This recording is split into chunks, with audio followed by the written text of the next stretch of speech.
Olá, está começando o UFC Entrevista, programa realizado pelos alunos do Laboratório de Telejornalismo da Universidade Federal do Ceará. No programa de hoje, iremos conversar com Fátima Dourado, médica pediatra, mãe de 6 filhos, sendo 2 deles autistas.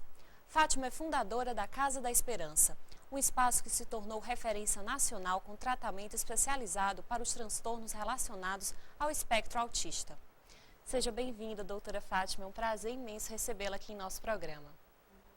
Teremos também a presença dos estudantes de jornalismo, Vicente Neto e Andressa Bittencourt, para também conversar com a doutora Fátima.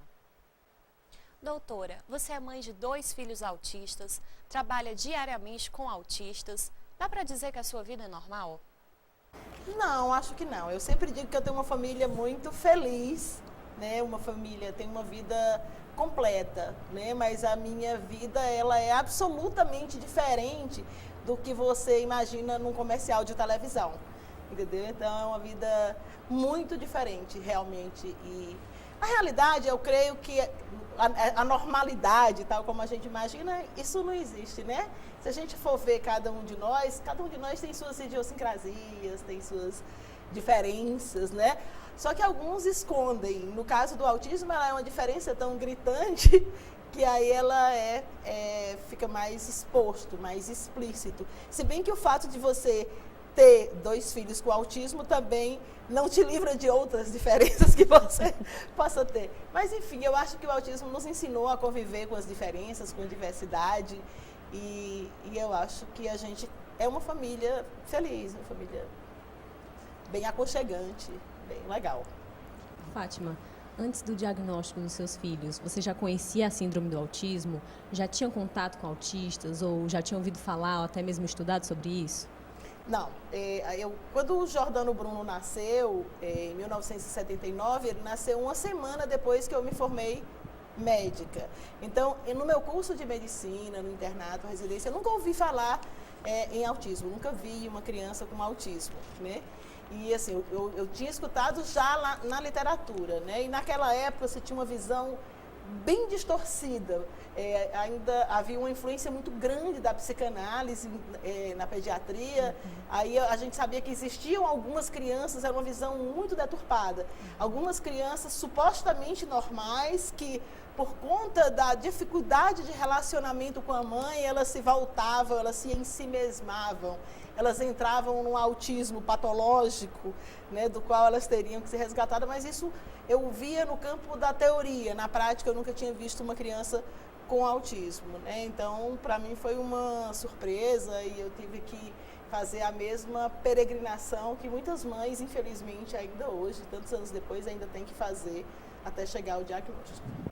Eles transformaram a nossa vida muito mais positivamente do que negativamente. O UFC Entrevista vai dar uma pausa, mas já voltamos com mais da médica Fátima Dourado. No próximo bloco, iremos entender melhor como se apresenta o autismo e esclarecer algumas dúvidas ainda pouco debatidas sobre o transtorno.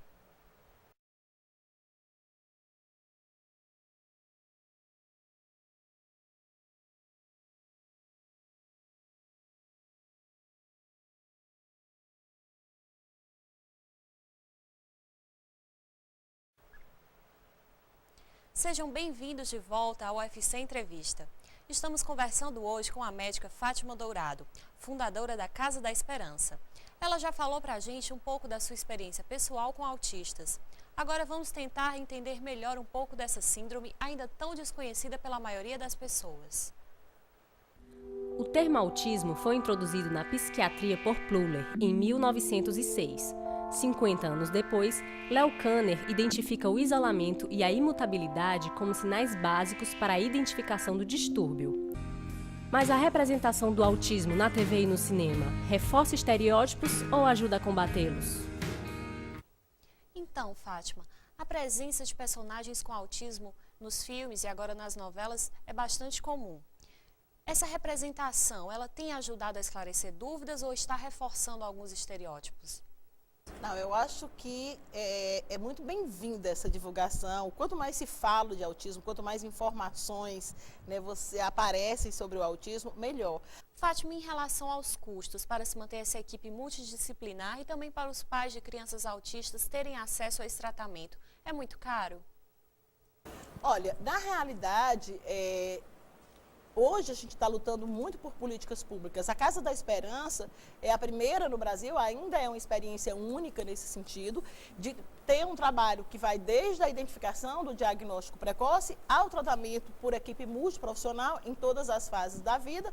Então, eu acho que cabe a nós realmente lutar para que mais espaços, os espaços sejam mais inclusivos, mais respeitosos e mais acolhedores também com os autistas e com suas famílias.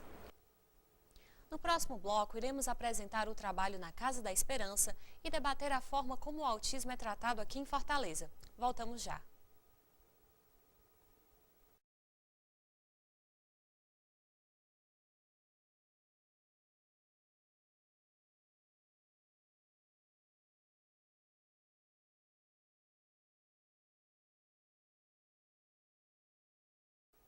Estamos recebendo hoje no UFC Entrevista a médica Fátima Dourado, fundadora da Casa da Esperança. Nossa equipe esteve na instituição, situada perto da Avenida Washington Soares, para entendermos melhor o trabalho que é feito com os autistas. Vamos ver. A Casa da Esperança foi criada em 1993 por 9 mães que buscavam auxiliar os filhos com autismo a conviver em uma sociedade nem sempre preparada para compreender as necessidades do próximo. Então, eles fazem parte da humanidade, são pessoas que estão aí e que as pessoas não autistas têm que aprender a conviver com elas, né? E eles têm que ter seu lugar mesmo, no espaço, na sociedade, na escola, em todos os lugares.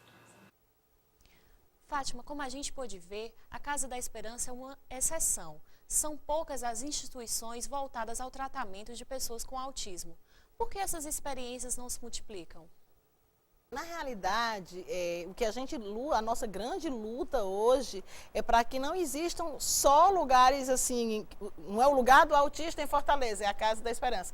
A nossa grande luta, como eu disse antes, é para que todos os lugares sejam lugares de autistas, né? Que os autistas estejam nas escolas, que os autistas estejam nos supermercados, nos cinemas, nos teatros, né? Durante muito tempo, essa é uma discussão que está tendo agora, inclusive no Congresso, em todo canto, que é a questão da luta pela inclusão, né? A inclusão na escola regular. Fátima, para finalizar, eu queria saber quais são as principais dificuldades hoje para se garantir os direitos das pessoas autistas. Olha, eu acho que as principais barreiras, a gente fala muito em direito de pessoa com deficiência, as barreiras, a gente está sempre pensando em barreiras arquitetônicas, né? Mas eu acho que as principais barreiras são atitudinais, né? Eu acho que dos governantes a gente tem que romper realmente essas barreiras para que se pense em mais recursos públicos, né? Que possam ser aplicados em políticas públicas para garantir direitos de pessoas com autismo. Mas é também uma luta contra o preconceito.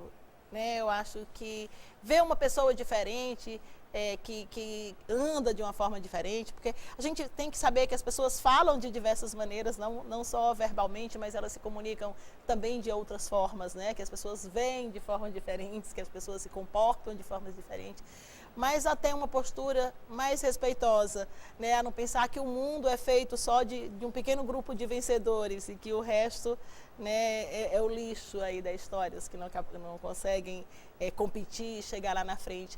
E pensar na nossa humanidade como uma grande família, né, humana, onde todos merecem seu lugar ao sol. Né? Eu acho que a grande barreira a ser enfrentada é a barreira das atitudes, do preconceito, da desinformação.